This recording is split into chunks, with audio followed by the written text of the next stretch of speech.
Billionaire Harrison Blackwell discovers his maid's daughter hiding in his kitchen, stealing leftovers. And what follows isn't anger, but a decision that will change both their lives forever. In a house built on silence and wealth, a child's stomach growls louder than the ticking clocks. 10-year-old Sophie Miller hides in the shadows of a billionaire's kitchen, chasing scraps meant for the trash, because hunger doesn't follow rules. But when the man who owns everything catches the girl who owns nothing, one moment of desperation will shatter the distance between them. Behind the marble and gold lies a truth neither of them is ready to face. This isn't just a story about a maid's daughter caught with a bowl of leftovers. It's the story of how one small act of hunger fed the heart of a broken man. And before I forget, where are you watching from today? Leave a comment below. Enjoy the story. A 10-year-old girl knew that hunger was the sharpest sound in a silent house. Sophie Miller held her breath, pressing herself flat against the cold, humming metal of the industrial pantry freezer. Just one more minute, she prayed. Just let Mrs. Petrov's heavy footsteps fade down the marble hall. The kitchen in Mr. Blackwell's house was bigger than her entire apartment. It was a vast room of stainless steel, gleaming copper pots, and black granite counters that always felt cold. Sophie was small for her age, with hair the color of pale corn silk, and she knew every shadow in this room. She had mapped them out, night after night. Her mother, Anna, was a maid here. She was the one who made the floors shine so bright you could see your face in them. Tonight, her mother was upstairs, on the 3rd floor, turning down the heavy blankets in the 20 guest rooms that were never used. She would be exhausted. Her feet would be aching. Her cough, the one she tried to hide, would be worse. Sophie's stomach twisted with a familiar, hollow ache. It was 9:04 p.m. The pantry door clicked shut. Silence. Sophie counted to 60, her lips moving without a sound. Then, she slipped from her hiding place. Her bare feet made no noise on the polished stone. She moved past the giant, 6-burner stove and the empty butcher block island. Her target was the steel cart parked by the service entrance. It was the discard cart. Mrs. Petrov, the head housekeeper, was strict. All leftover food from Mr. Blackwell's solitary dinner or the staff's lunch was to be scraped into a compost bin. But the kitchen staff, led by the kind cook Maria, often forgot. They would leave half a sandwich, a few roasted potatoes, or the crust of a small tart on a plate, covered loosely with foil. They left it there for an hour, just in case Mr. Blackwell wanted a late snack. He never did. Sophie knew this. She also knew that at 9:15 p.m., Mrs. Petrov would return, inspect the cart, and then angrily scrape everything into the bin. Sophie's hands trembled. She saw it. A small bowl of macaroni and cheese, barely touched. It was from the staff lunch. Her eyes filled with tears. She loved macaroni and cheese. Beside it, 2 bread rolls, hard as rocks, but still bread. She grabbed the bowl. It was cold. She didn't care. She was about to scoop the first bite into her mouth with her fingers when a shadow fell over her. The kitchen light clicked on. Sophie froze. The bowl slipped from her numb fingers and clattered onto the floor. Yellow-orange pasta spilled across the white tile. A man stood in the doorway. He was tall, dressed not in a suit, but in a dark blue bathrobe. His hair was thick and silver, and his eyes, even shadowed, looked incredibly tired. It was Mr. Harrison Blackwell, the man who owned the house, the man who owned the company her mother worked for, the man who, her mother always said, must never, ever be disturbed. Sophie's heart hammered against her ribs. She couldn't breathe. She was caught. Harrison Blackwell stared, his mind struggling to catch up. He had lived in this house for 40 years. It was less a home and more a museum of his own life. A silent, grand place that had once been filled with the laughter of his wife, Eleanor, and their son, Robert. Now, it was just him and the staff who moved like ghosts. He suffered from insomnia. Sleep was a battle he rarely won. Tonight, the silence of the house felt louder than any noise.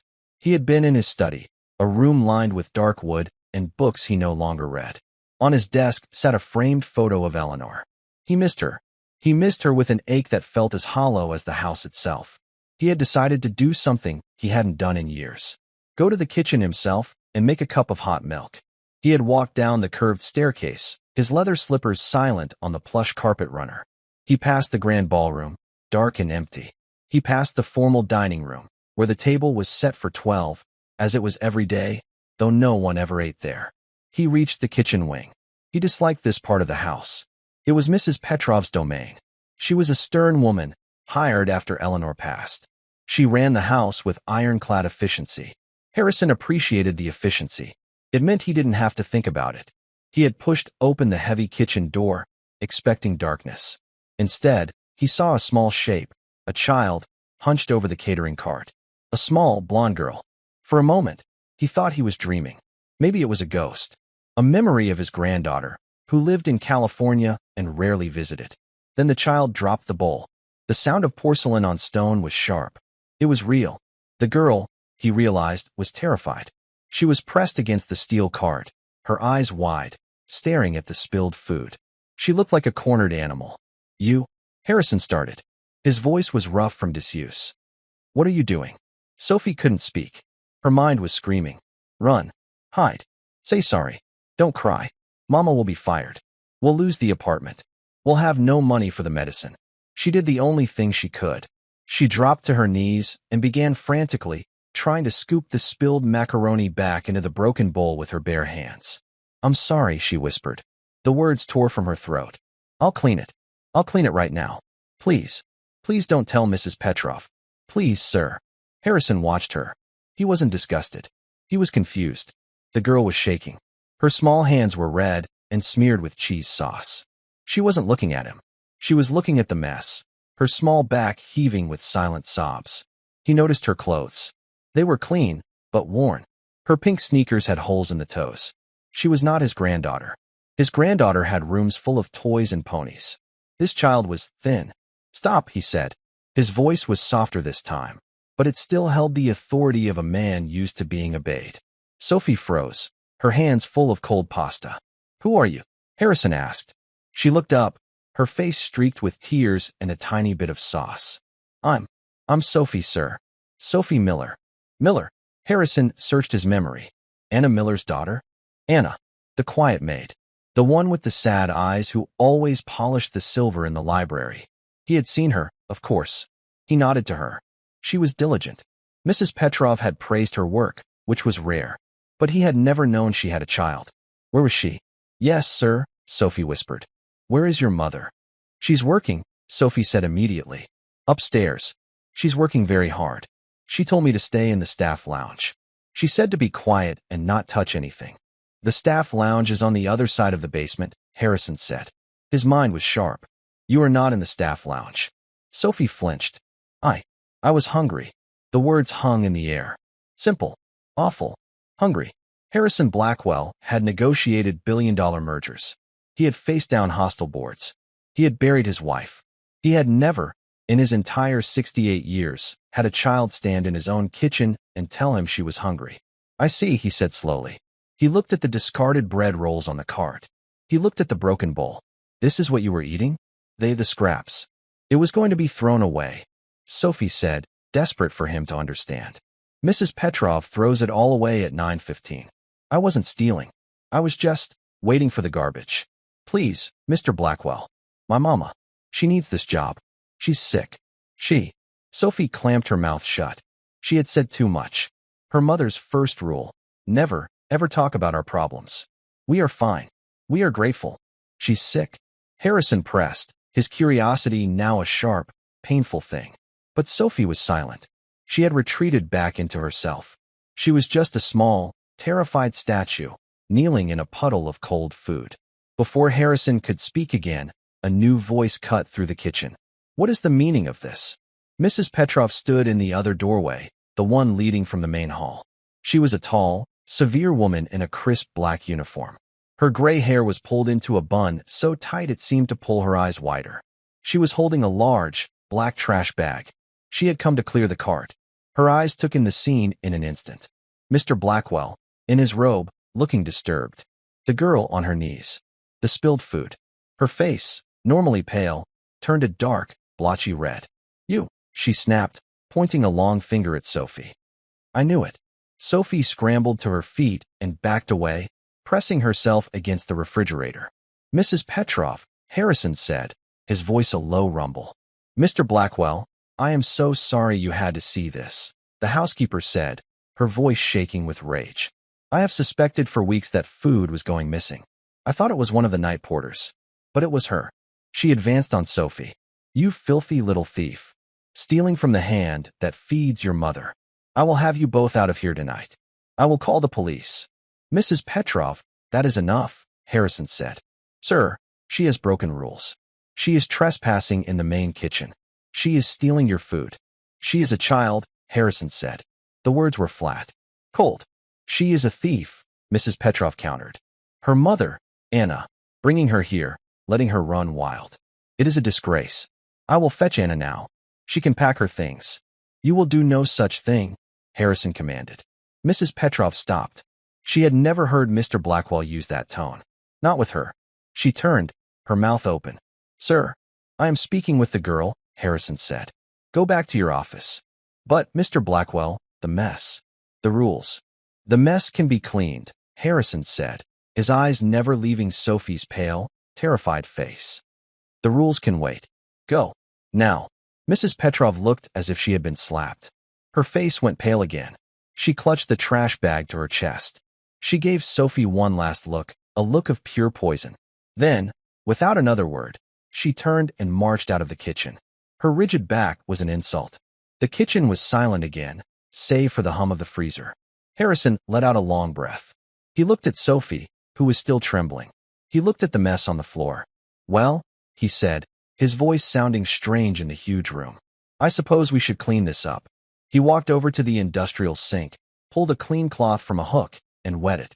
He walked back and knelt, wincing as his old knees popped. He knelt right on the cold floor, next to the spilled pasta. Sophie stared. The richest man she had ever heard of was on his knees, about to clean up her mess. Sir, no, she gasped. I'll do it. It's my fault. We'll do it together, Harrison said. He began wiping up the sticky sauce. He looked at her. Go on. Get the pieces. Hesitantly, Sophie knelt beside him. Together, the billionaire and the maid's daughter began picking up the broken shards of the bowl. As Sophie reached for a piece of the broken bowl, her sleeve pulled up. Harrison saw it. Her wrist was tiny, fragile as a bird's, and clutched in her other hand was something dark. A small, bronze button. It looked old. What is that? He asked, his voice gentle. Sophie quickly pulled her sleeve down, hiding her hand. It's nothing, sir. Just my lucky charm. May I see it? She hesitated. Her mother's voice was in her head. Don't bother Mr. Blackwell. Don't speak unless spoken to. But he was asking. Slowly, she opened her hand. It wasn't a button. It was a pin. Old, worn bronze. An eagle, its wings spread, its talons clutching a small flag. It was a service pin. Harrison looked closer. He recognized the design. It was a pin given to the families of decorated soldiers. His own father had one, packed away in a box. Where did you get this? He asked, his voice suddenly sharp with a new kind of interest. It was my great-uncle's, Sophie whispered. My mama's uncle. He was a soldier. A long time ago.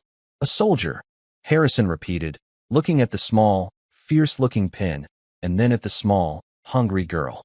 He stood up, his knees aching. He had come down for milk. He had found a thief, a child, and a mystery. Come with me, he said. Sophie's heart leaped into her throat. Where? Not to Mrs. Petrov, he said quickly, seeing the fear in her eyes. He pointed to a small wooden table in the corner of the kitchen, where the staff sometimes ate their lunch. Sit down. Sophie did as she was told, perching on the very edge of the wooden stool. Harrison walked to the giant, walk-in refrigerator. He opened the door. The light inside spilled out, showing shelves laden with food. Cheeses, fruits, meats, bowls covered in plastic wrap. He scanned the shelves, his eyes passing over complicated French dishes. He found what he was looking for. He pulled out a large, ceramic dish. He took it to the microwave, a machine he was fairly certain he'd never used, and peered at the buttons. After a moment, he figured it out. A minute later, he placed a steaming bowl on the table in front of Sophie. It was full of macaroni and cheese. It was from his own dinner, prepared by his private chef. It was made with 3 kinds of expensive cheese. Eat, he said. It was not a request. Sophie stared at the bowl. It was hot. The cheese was bubbling.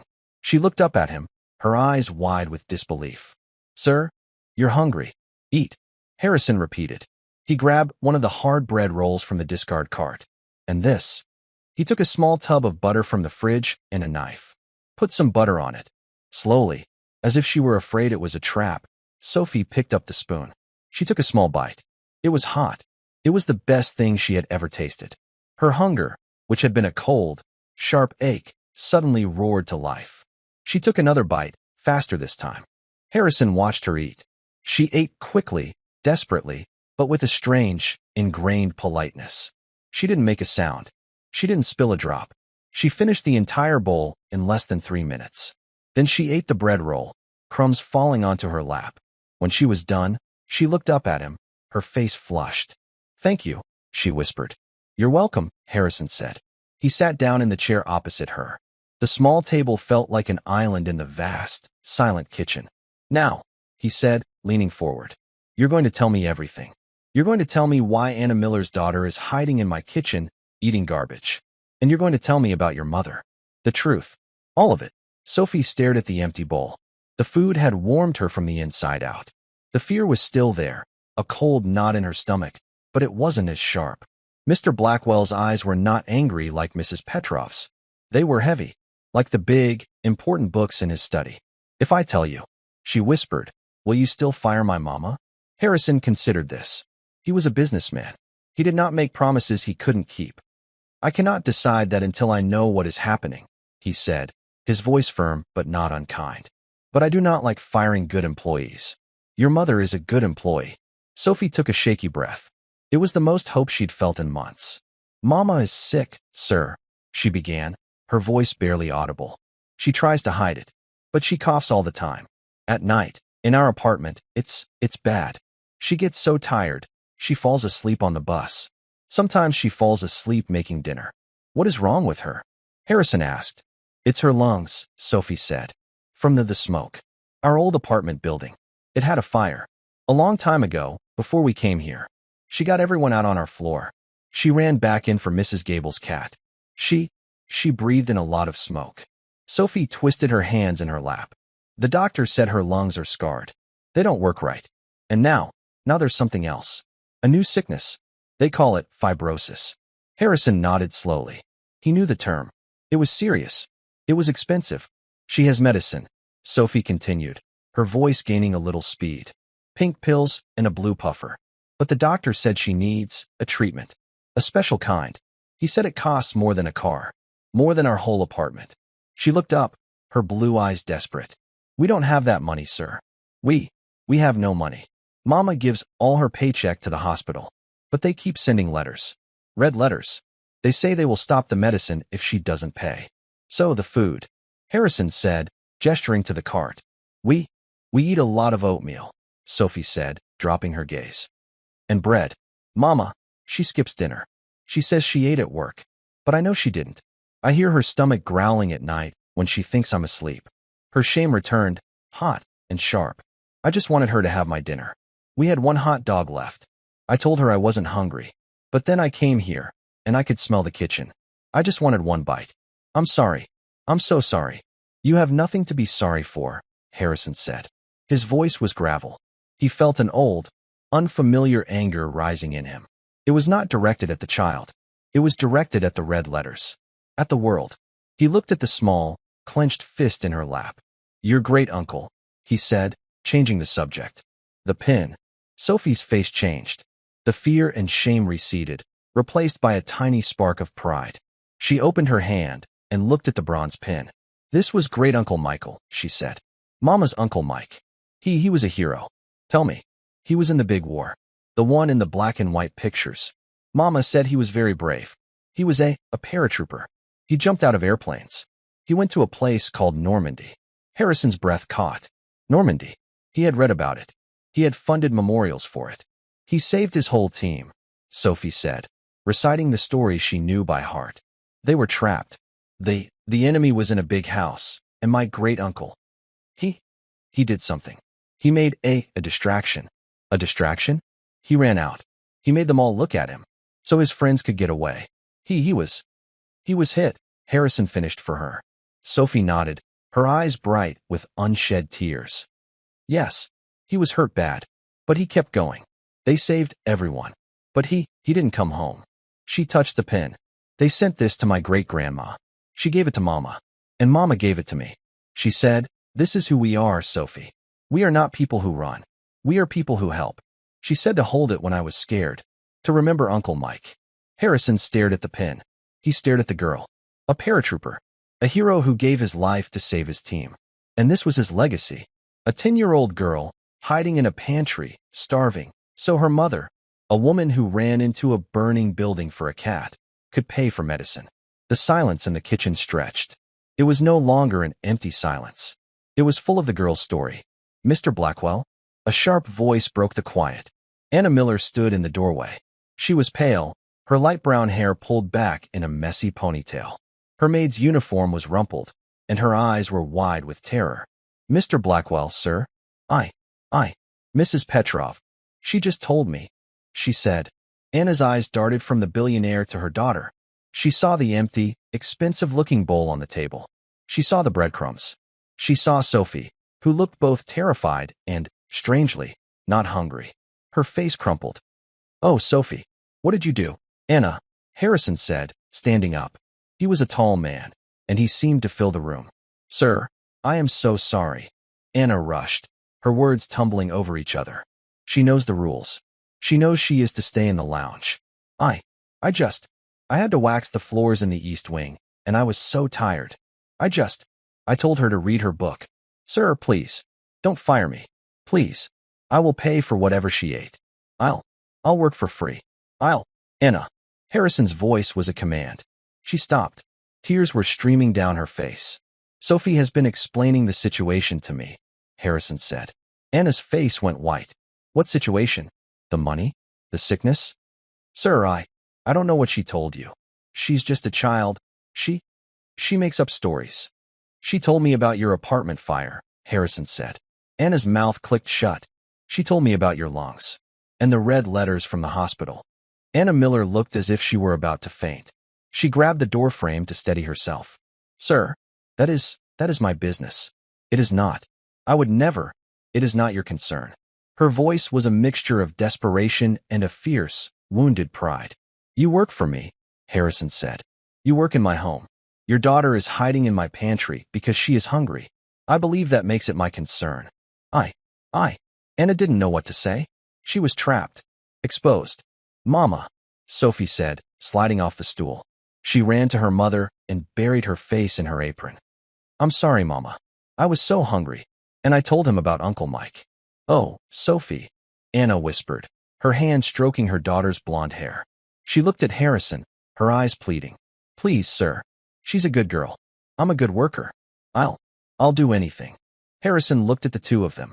The mother, sick and proud, trying to hold her small family together. The daughter, brave and hungry, clutching a hero's pin.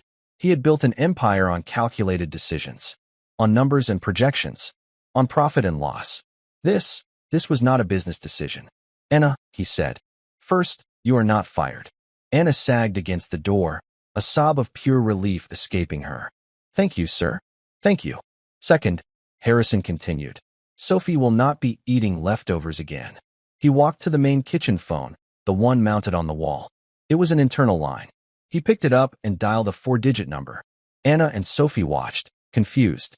It rang once. "Hello," a sleepy, male voice answered. "David," Harrison said. "It's Harrison. Wake up. I'm sending a car for you." David was Harrison's personal lawyer and his fix-it man. "Sir? It's almost 10 o'clock, the voice grumbled. "I am aware," Harrison said.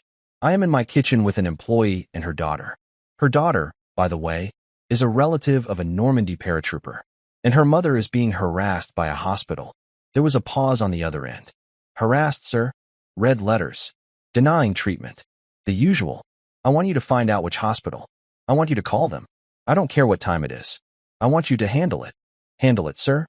"Pay the bill," Harrison said, his voice flat. "All of it. And find out who her doctor is. I want her to see Dr. Evans at the main clinic. Tomorrow. The best lung specialist. I will call him myself. Bill everything to my personal account." In the doorway, Anna was shaking her head, her face pale. "Sir, no. I cannot. I cannot accept that. It's too much. It's charity." Harrison put his hand over the receiver. He looked at her. "Ma'am," he said, and his voice was cold. Your great-uncle ran into enemy fire to save his men. You ran into a burning building to save a cat. It seems to me your family has a habit of helping people. Now, please, be quiet, and let someone help you." He turned back to the phone. "David, are you writing this down?" "Yes, sir," the voice said, suddenly very awake. "Consider it handled." Harrison hung up. He turned back to Anna and Sophie. Anna was crying silently, her hand over her mouth. Sophie was just staring, her eyes wide. "Now," Harrison said, feeling a strange energy he hadn't felt in years. "The sleeping arrangements." "Sir," Anna said, confused. "You can't go back to your apartment tonight. Not when you have a top-floor appointment with Dr. Evans in the morning. And Sophie is exhausted." He looked at the girl, who was swaying on her feet. "Mrs. Petrov," Harrison said, "keeps 20 guest rooms on the 3rd floor in a state of constant readiness." He looked at Anna. "Tonight, you and Sophie will be my guests." "Sir, we can't," Anna protested. "The staff, Mrs. Petrov, she will have a fit." "Mrs. Petrov," Harrison said, a very thin, very cold smile touching his lips, "works for me. I believe I am allowed to have guests in my own home. Especially," he added, his eyes landing on the bronze pin still in Sophie's hand, "the family of a hero." He walked toward the door, gesturing for them to follow. "Come, I will show you to your rooms. We will use the main staircase." Anna Miller felt like she was floating. She clutched Sophie's hand so tightly her knuckles were white. Mr. Blackwell was leading them out of the kitchen, not through the swinging service door they always used, but through the main door, into the grand hallway. The house was different at night. Silent. It felt less like a home and more like a sleeping museum. Dark, heavy-framed paintings stared down at them. The eyes of Harrison Blackwell's ancestors followed the small, strange procession, the billionaire in his robe, the maid in her rumpled uniform, and the child in her worn-out sneakers. Sophie's feet sank into the plush, dark blue carpet. It was softer than any bed she'd ever slept on. She wanted to take off her shoes. It felt rude to walk on it. Anna, however, felt only ice-cold terror. This was forbidden. She was staff. She was kitchen staff, the lowest rung.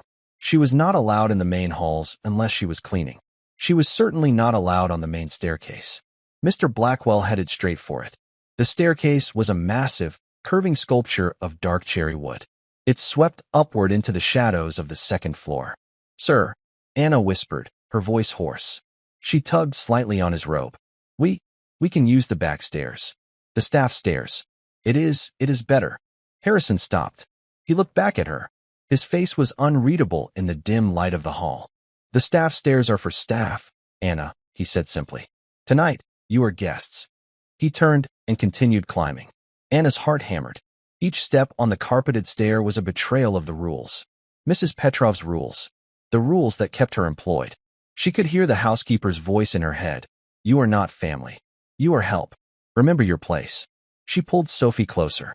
Sophie was just looking up, her mouth open in a small O, staring at the giant crystal chandelier that hung, dark and heavy, 2 stories above them. They reached the 2nd-floor landing.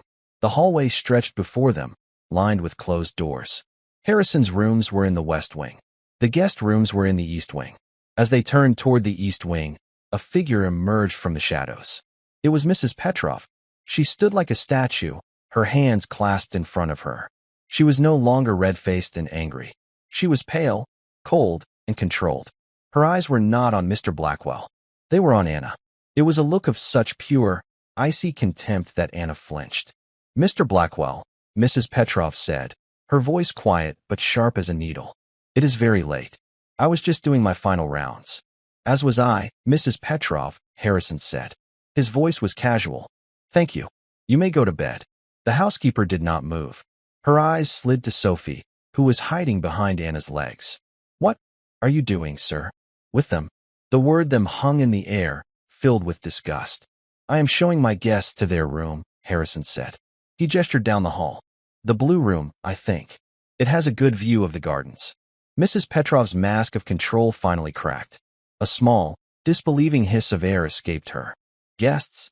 Sir, she is a maid. And the child is a thief." Anna's knees buckled. "Mrs. Petrov, please," she begged. "It was a mistake. Sophie, she was stealing food, Anna." Mrs. Petrov snapped. Do not deny it. I caught her. And you knew. You let this happen. In this house. That is enough, Harrison said. His voice was low, but it cut through the housekeeper's anger like a razor. Mrs. Petrov turned to him. Sir, I must protest. It is my job to protect this house. To maintain standards. If you allow this, it sets a terrible example for the other staff. It breaks every rule. She must be dismissed. For theft. For trespassing. Harrison took one step toward her. He was taller than her. He had been quiet for many years, letting her run his life. But he was not a weak man. He had built an empire. Mrs. Petrov, he realized, had forgotten who she worked for. I am aware of the rules, Mrs. Petrov, he said, his voice dangerously soft. But perhaps you are not aware of the full situation. This is Anna Miller. And her daughter, Sophie. I know who she is, sir. But you do not know who her family is, Harrison continued. This is the grandniece of Michael Kopech. Mrs. Petrov frowned. The name meant nothing to her. So, Michael Kopech was a paratrooper with the 101st Airborne, Harrison said, his voice ringing with a new authority. He jumped into Normandy. He was killed in action near Corentin, saving his entire squad from an ambush. He was awarded the Distinguished Service Cross. Posthumously, Mrs. Petrov's mouth opened slightly. His pin, Harrison said, nodding toward Sophie, who was clutching it in her pocket, is in this house. The family of a genuine American hero is in this house. And you call them thieves. You want to throw them out in the middle of the night because the child was hungry. He let the words sink in. The silence in the hallway was heavy, suffocating. Harrison finished, find that unacceptable. Do you? Mrs. Petrov's pale face had gone chalk white. She was a woman who valued rules and appearances, and she had just been put on the wrong side of patriotism, heroism, and the owner of the house, all at once. She was beaten. She knew it. No, sir, she whispered. Good, Harrison said. Now, Anna and Sophie are my personal guests. They are to be treated as such. They will be staying in the blue room. I trust you will ensure they have everything they need. Toiletries. Fresh clothes. Breakfast in the morning. Yes, sir, Mrs. Petrov said. The words tasted like ash in her mouth. Excellent. Good night, Mrs. Petrov. Harrison turned his back on her. He did not wait for her to leave. He walked to the end of the hall and pushed open a white door. Anna. Sophie. In here. Anna, shaking, pulled Sophie past the frozen, humiliated housekeeper. They slipped into the room, and Harrison followed, closing the door firmly behind them. The room was enormous. It was painted a soft, pale blue. A massive bed, piled high with white pillows and a thick comforter, sat in the middle. A crystal lamp glowed on a bedside table. On the other side of the room, there was a small sofa and a fireplace. Sophie let go of her mother's hand. She walked, as if in a dream, to the bed. She reached out one small finger and touched the comforter. It was, she thought, like touching a cloud. Mama, she whispered. Look. Anna stood just inside the door, wringing her hands. Sir, Mr. Blackwell, this is too much. This is a room for kings. This is a room for guests, Harrison said. He walked over to a closet and opened it. My granddaughter leaves clothes here. They may be too large for Sophie, but they will be warm. Pajamas are in the dresser. The bathroom is through there. He pointed to another door. He then walked to the small desk by the window. He picked up the telephone. This phone will ring at 8:00 in the morning, he said, looking at Anna. It will be my lawyer, David. He will confirm the time of your appointment with Dr. Evans. My personal driver, Ben, will take you there and bring you back. Anna was trying to process the words. Dr. Evans. My driver. It was a different language. She stammered. Sir, how can I ever pay you for this? Harrison looked at her. Her face was thin and exhausted. Her eyes were red from crying. But she was proud. He saw the same pride he'd heard in Sophie's story. The pride of people who run toward trouble, not away from it. You will not pay me, Anna, he said. This is not a transaction. This is correcting an error. A man like Michael Kopech's great niece should not be in medical debt. Not in my country. And certainly not in my house. He turned to Sophie, who was now sitting on the edge of the bed, bouncing slightly. You, he said, and his voice was almost gruff. Get some sleep. You look tired. He walked to the door. Mr. Blackwell? Sophie called out. He stopped, his hand on the knob. Thank you for the macaroni, she said. A small, strange feeling moved in Harrison's chest. It felt like a rusty gate creaking open. It might have been a smile. You are welcome, Sophie, he said. Good night. He closed the door, leaving them alone. For a full minute, Anna and Sophie just stood in the silent, beautiful room. The only sound was the muffled rattle of Anna's breathing. Then, Sophie slid off the bed and ran to the bathroom. Mama, come see. The tub is big enough for a boat. Anna walked slowly, cautiously, into the room. She sat on the edge of the giant, soft bed. She looked at her hands, red and raw from cleaning chemicals. She looked at the fine, silk wallpaper. She had been so afraid of being fired, so afraid of losing the little they had. Now, in one night, everything had changed. She felt like she was in a fairy tale. But she also knew that Mrs. Petrov was still out there. The housekeeper was not a kind woman. She had been humiliated. She would not forget. Mama, are you okay? Sophie asked, coming out of the bathroom. She was holding a tiny, leaf-shaped bar of soap. It smells like flowers. Anna looked at her daughter. Her face was no longer pale with hunger. Her eyes were bright with wonder. This was real. This one night was real. Yes, sweetie, Anna whispered, pulling Sophie into a hug. I think we're going to be okay.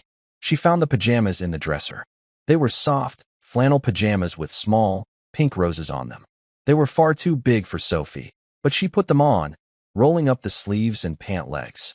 Anna just sat in her uniform. She couldn't bring herself to undress. She couldn't bring herself to believe she was allowed to sleep in that bed. Sophie climbed under the heavy comforter. She sighed, a deep, contented sound. It's so warm, Mama. Within 30 seconds, she was fast asleep. Anna sat on the edge of the bed for a long time, watching her daughter. She watched the peaceful rise and fall of her chest. For the first time in months, Sophie was not sleeping with her coat on for warmth. Anna finally lay down, on top of the covers, still in her uniform. She listened to the profound, deep silence of the wealthy house. It was a silence that meant safety, warmth, fullness. She coughed, a dry, painful hack that shook her body. But tonight, for the first time, the cough didn't fill her with despair. It was just a cough. And tomorrow, a doctor would listen to it. Down the hall, Harrison Blackwell was not in his bed. He was in his study, sitting in his leather chair, a glass of water in his hand. He looked at the photo of his wife, Eleanor. You would have liked them, Eleanor, he said to the empty room. They have spirit. Something this house has been missing for a very long time. He thought of the small, brave girl. He thought of the worn, bronze pin. He thought of the mother, proud and terrified. Then he thought of Mrs. Petrov, her cold, cruel eyes, her rigid obsession with rules. He had allowed that. He had allowed his home to become a place where a child would rather starve than ask for help. He had been asleep for 10 years, he realized. Ever since Eleanor died, he had been a ghost in his own life. He picked up his phone. He did not call his lawyer. He called the head of his corporate security. George, he said, his voice awake and sharp. I have a situation at my home. I need you to look into one of my staff. A Mrs. Petrov. Yes, the head housekeeper. I want a full report. Finances. Background. Everything. I suspect irregularities. He hung up the phone. He looked out the window at the dark, sprawling gardens. No more, he said to the darkness. No more. The first light of morning was gray and uncertain. Anna Miller woke with a jolt. For a moment, she was completely lost. Her neck was stiff. She was in her uniform. She was sitting in a chair, but her feet were propped up on the softest mattress she had ever felt. Then it all came rushing back. Mr. Blackwell. The kitchen. The spilled pasta. The blue room. She looked at the bed. Sophie was buried in the exact center of the mountain of pillows and comforters. Only a small patch of her blonde hair was visible. She was breathing deeply, her face peaceful and unworried. She was warm. She was safe. Anna felt a pang of guilt. She had been so exhausted, she had sat in the chair by the bed just to watch Sophie sleep for a minute. She had fallen asleep herself. She stood up, her joints aching. The room was silent. She looked around. It was real. The silk wallpaper, the heavy curtains, the crystal lamp. It was all real. A new kind of fear settled in. What happened now? What did the morning bring? Had Mr. Blackwell changed his mind? Was Mrs. Petrov downstairs, sharpening her knives, waiting for them? Just as the thought crossed her mind, a soft, Electronic beep came from the desk. It made Anna jump. It beeped again. The telephone. She tiptoed over and picked it up, her hand trembling. "Hello," she whispered. "Mrs. Miller?" "Anna Miller." The voice was male, professional, and awake. "Yes? This is she. Good morning. My name is David Thorne. I am Mr. Harrison Blackwell's personal counsel." Anna's blood ran cold. "Counsel? Lawyer?" It sounded serious. Is something wrong?" "Not at all, Mrs. Miller," the voice said, and it was kind. "I'm just calling to confirm your schedule. Mr. Blackwell has arranged an appointment for you this morning with Dr. Robert Evans at the Blackwell Mason Clinic. The appointment is at 9:30 a.m. A car will be waiting for you and your daughter at the front entrance at 9 a.m. Anna tried to write this down in her head. The Blackwell Mason Clinic? But I can't. "Mrs. Miller," David said gently. "Please, do not worry about a single thing. All costs for the consultation and any subsequent treatments are being handled by Mr. Blackwell's family office. Your only concern is to be at the front door at 9. But my daughter, Sophie is, of course, welcome to join you. Dr. Evans's office is very comfortable." "Thank you," Anna whispered. "Thank you, sir. You are very welcome. Have a good day, Mrs. Miller." The line clicked. Anna hung up the phone. She stared at it. A car. At the front entrance. There was a soft knock at the door. Anna froze. Her heart leaped into her throat. It was Mrs. Petrov. It had to be. She had come to throw them out. Who is it?" Anna called, her voice shaking. "It's just Maria, ma'am," a young voice replied. Anna frowned. "Maria? The cook who left the food out?" "Ma'am." Anna opened the door a tiny crack. A young woman in a crisp, black and white uniform stood there, pushing a silver cart. It was not Maria the cook. It was a different Maria, one of the housemaids. She looked about 19, and her eyes were wide and nervous. "Good morning, ma'am," the girl whispered. "Mr. Blackwell. He sent this up for you and the young lady." She pushed the cart into the room. It was covered in silver domes. I don't understand," Anna said. The girl lifted one of the domes. Underneath was a plate of fluffy scrambled eggs, bacon, and toast. Another held a bowl of bright red strawberries. There was a pot of coffee, a small pitcher of orange juice, and a cup of hot chocolate. "Mr. Blackwell," the maid said, her eyes darting around. "He called the kitchen himself. At 7. Mrs. Petrov. She was not happy." The girl gave Anna a very small, very fast smile. "He said you were to have whatever you wanted." "Oh," Anna said. It was all she could manage. "Sophie." Anna walked to the bed and shook her daughter's shoulder. "Sophie, wake up." Sophie groaned and burrowed deeper. "No, Mama. As cold. Sophie, you have to see this." Slowly, Sophie sat up. Her hair was a tangled mess. She rubbed her eyes. She looked at the cart. Her eyes went wide. "Mama," she whispered. "Are we in heaven?" "Close," Anna said, a shaky laugh escaping her. "It's breakfast." Sophie scrambled out of the bed, her two long pajama legs tripping her up. She ran to the cart and just stared. "Hot chocolate." "Eat, sweetie," Anna said, her throat tight. "Eat fast. We have to be ready. A car is coming." At 9 a.m. on the dot, Anna, dressed in her one good pair of slacks and a clean blouse she'd quickly washed in the sink, walked out of the elevator into the main foyer. Sophie, clutching her Grey-Tunkle's pin, held her hand. The foyer was a vast expanse of black and white marble. Mrs. Petrov was there. She was standing by the front desk, sorting mail. She did not look up. She did not acknowledge them. She simply, pointedly, ignored them. Her rigid back was a wall of hate. Anna's courage faltered. She felt small again. She felt like a fraud. But then, the large, oak front doors opened. A man in a black suit and driver's cap stood there. "Mrs. Miller," he said, his voice respectful. "The car is ready for you." Anna took a deep breath. She looked at Mrs. Petrov's back. She squeezed Sophie's hand. "We are not people who run." "Thank you," she said, her voice clear. She walked past the housekeeper, past the grand portraits, and out into the bright, cold morning. The Blackwell Mason Clinic was not a clinic. It was a glass and steel building that looked more like a modern art museum. They were not asked to wait. They were not given clipboards. They were greeted by a woman at the front desk. "Mrs. Miller, we have been expecting you. Dr. Evans is ready." They were taken to a large, quiet office. A kind-faced man with silver hair and glasses stood to greet them. Anna, I'm Robert Evans.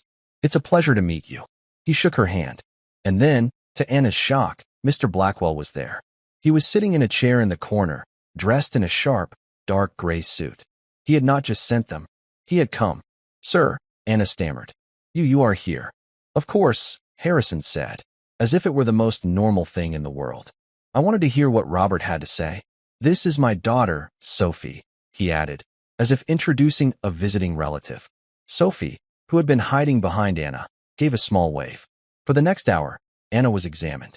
Dr. Evans was kind, patient, and incredibly thorough. He took new x-rays. He ran breathing tests. He looked at the charts from Anna's old hospital, which were already sitting on his desk. Finally, he sat them all down. Well, Anna, he said, the good news is, you are a very strong woman. The bad news is, your lungs have taken a serious beating. The smoke inhalation, it caused significant scarring. And this new infection, you have pulmonary fibrosis. It's advanced. Anna's hand flew to her mouth. She had known. But hearing it, in this clean, expensive room, made it final. But, Dr. Evans said, holding up a hand, it is not a hopeless situation. The clinic you were at, they were not wrong about the new treatment. It's a specialized drug, combined with intensive respiratory therapy. It is very, very effective at stopping the scarring. In some cases, even reversing it. The cost, Anna whispered, her eyes filling with tears. The cost, Mr. Blackwell said, speaking for the first time, is not a factor. It is not to be discussed. It is not your concern. He turned to the doctor. Robert, what does she need? She needs to start the therapy immediately, Dr. Evans said. Today, and she needs to rest. Her body is exhausted. She cannot be working. She cannot be under stress. She will not be, Harrison said. He stood up. Anna, your employment at my home is changing. As of this moment, you are on indefinite, fully paid medical leave. Your only job is to get well. This man, he said, clapping Dr. Evans on the shoulder, is the best. You will listen to everything he says.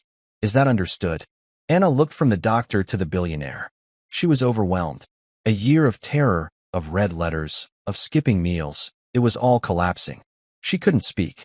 She just nodded, silent tears streaming down her face. Good, Harrison said. Now, Sophie and I will go get what do children eat? A muffin? We will go get a muffin in the cafeteria. The nurse will be in to get you started, Anna. He put a gentle hand on Sophie's shoulder. Come, Sophie. Let's let your mother get to work. Back at the house, hours later, Harrison sat in his study. The sun was setting. Anna was home, resting in the blue room after her first treatment. Sophie was asleep on the sofa in Harrison's study, clutching her pen.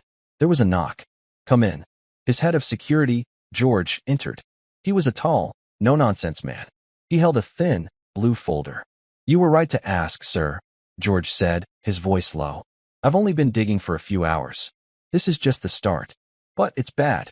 Harrison motioned to the chair. Tell me. Mrs. Petrov, George said, is not just a tyrant. She's a thief. He opened the folder. I started with the household accounts, like you asked. The vendors. She has been systematically over-ordering for years. Food, linens, cleaning supplies. Tens of thousands of dollars a month. Where does it go? Harrison asked, his voice cold. It doesn't. The orders are faked. She approves the invoices, the house pays them, and the money goes into an account for a shell company. Prestige Home Solutions. I traced the account. It's registered to her. Harrison's knuckles were white as he gripped the arms of his chair. All these years. While he grieved. While he sat in this room, a ghost. She had been robbing him. There's more, George said. The staff overtime. She's been padding it. Adding hours for part-time staff who don't know any better than skimming the difference. She bullies them. Threatens to fire them if they question her. Anna Miller. She was a prime target. No husband, a sick child. She knew Anna would never complain. The rage that filled Harrison was cold and pure. It wasn't about the money. He had more money than he could spend. It was the insult. The cruelty. She had turned his home into a place of fear. She had let a child starve to protect her own tiny, sordid empire. George, Harrison said, his voice flat. Send her to me. Now. Sir. Do not let her collect her things. Do not let her make a phone call. Just bring her to me. Yes, sir. 5 minutes later, Mrs. Petrov entered the study. She looked flustered. She had clearly been interrupted. Sir, this is highly irregular. Your man. Sit down, Harrison said. She sat, her back rigid. Sir, I must tell you, the staff is in an uproar.